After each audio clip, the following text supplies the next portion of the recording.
अस्सलाम वालेकुम स्टूडेंट्स। आज हम class 9th physics chapter number 1 physical quantities and measurements का topic number 1.4 scientific notation start करने लगे हैं।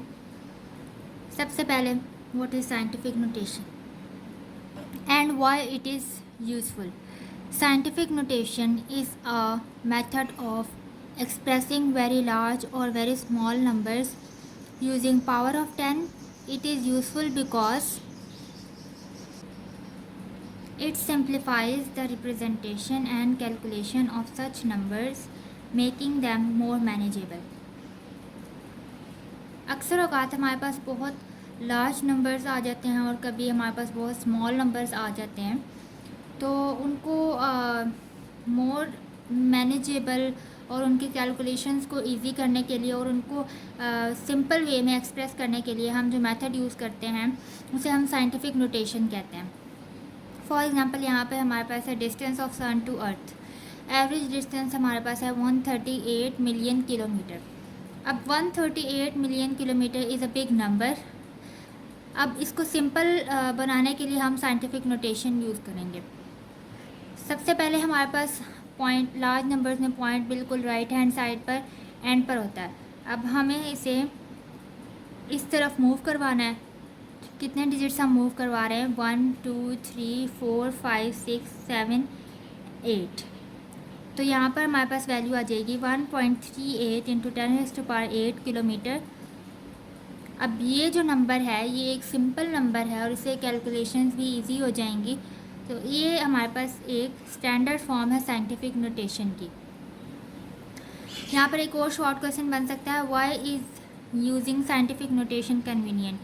A simple but scientific way to write large or small numbers, that is why it is convenient. एक बहुत ही simple तरीका है large numbers को और स्मॉल नंबर्स को साइंटिफिक वे में एक्सप्रेस करने का, that is why it is more convenient. अब हमारे पास यहाँ पर एक एग्जांपल है जिससे हमें ये पता चल सकता है कि साइंटिफिक नोटेशन की एग्जैक्टली स्टैंडर्ड फॉर्म क्या होती है। सबसे पहले जो नंबर हमारे पास है 62750, ये एक नंबर है। राइट हैंड साइड पर हमारे पास पॉइंट होता है। जब फॉर एग्जांपल हम सिर्फ एक डिजिट इसको यहाँ पर लेके आते हैं, लेफ़्ट हैंड साइड पर सिर्फ एक डिजिट हम इसे मूव करवाते हैं, तो ये नंबर बन जाएगा 6275 इंटू 10⁻1। ठीक है। अब स्टैंडर्ड फॉर्म क्या होती है साइंटिफिक नोटेशन की कि 10⁻, कोई भी मल्टीपल हो और उसके साथ जो है मल्टीप्लिकेशन में जो नंबर आ रहा हो वो 1 और 10 के दरमियान में होना चाहिए। अब ये वैल्यू तो बिल्कुल ठीक है, ठीक है, 10⁻ में नंबर आ रहा है, लेकिन ये वाली जो वैल्यू ये ठीक नहीं है क्योंकि ये 1 और 10 के दरमियान नहीं है, ये 10 से बहुत ज़्यादा बड़ी वैल्यू है।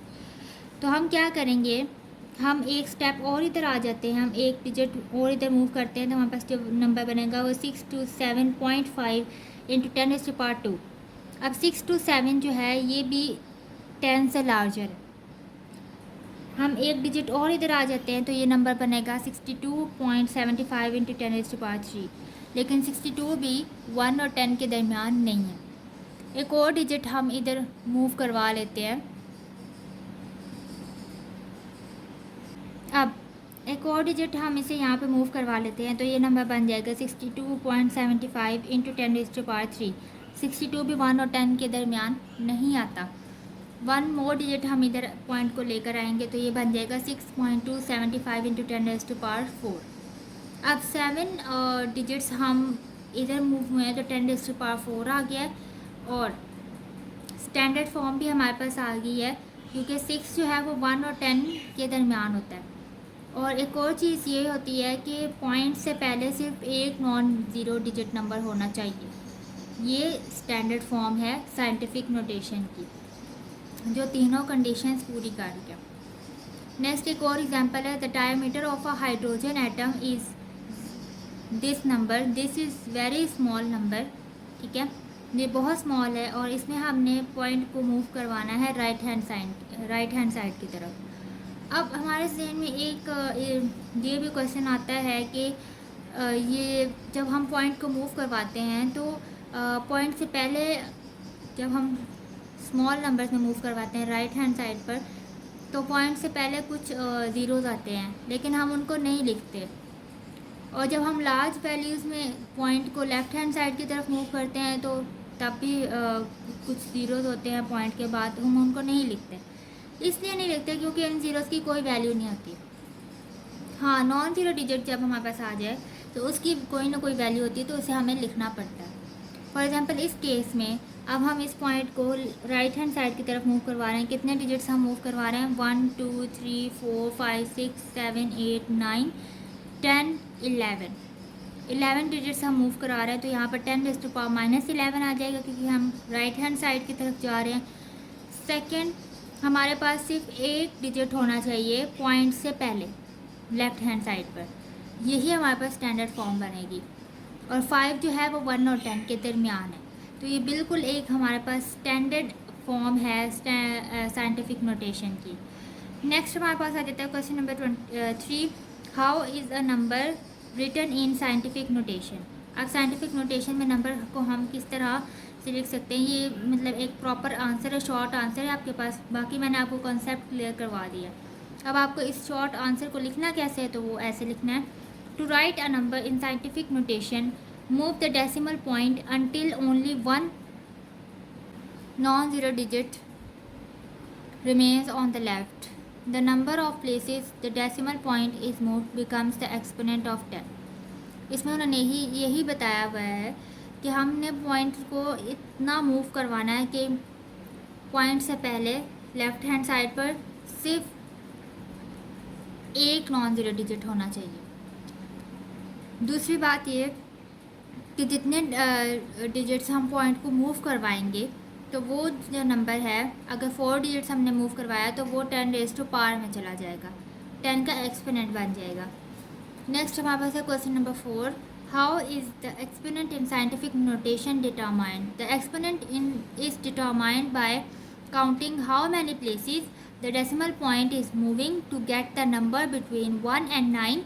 If the decimal point is moved to the left, the exponent is positive. If it is moved to the right, the exponent is negative. यहाँ पे भी वही बात रिपीट की गई है कि हमें जब हमने पॉइंट को मूव करवाना है, तो जितने भी नंबर्स हम मूव करवाएंगे उनको हम काउंट करेंगे और वो 10⁻⁻ में चला जाएगा। और हमने एक नंबर को इतना मूव करवाना है कि लेफ़्ट हैंड साइड पर सिर्फ एक ही नॉन ज़ीरो डिजिट बचे और वो 1 और 9 के दरमियान होना चाहिए। अगर डेसिमल पॉइंट को हम मूव करवाते हैं लेफ़्ट की तरफ, तो एक्सपोनेंट हमारे पास पॉजिटिव होगा। अगर हम डेसिमल पॉइंट को मूव करवाते हैं राइट की तरफ, तो एक्सपोनेंट हमारे पास नेगेटिव होगा। ये एक सिंपल सा कॉन्सेप्ट है साइंटिफिक नोटेशन का। अक्सर ये बहुत डिफ़िकल्ट होता है स्टूडेंट्स के लिए समझने में, तो आई थिंक आपको समझ आ गई होगी। नेक्स्ट हम टॉपिक 1.5 स्टार्ट करेंगे, मेजरिंग इंस्ट्रूमेंट्स, और हम नेक्स्ट लेक्चर में ये स्टार्ट करेंगे। तब तक के लिए अल्लाह हाफिज़।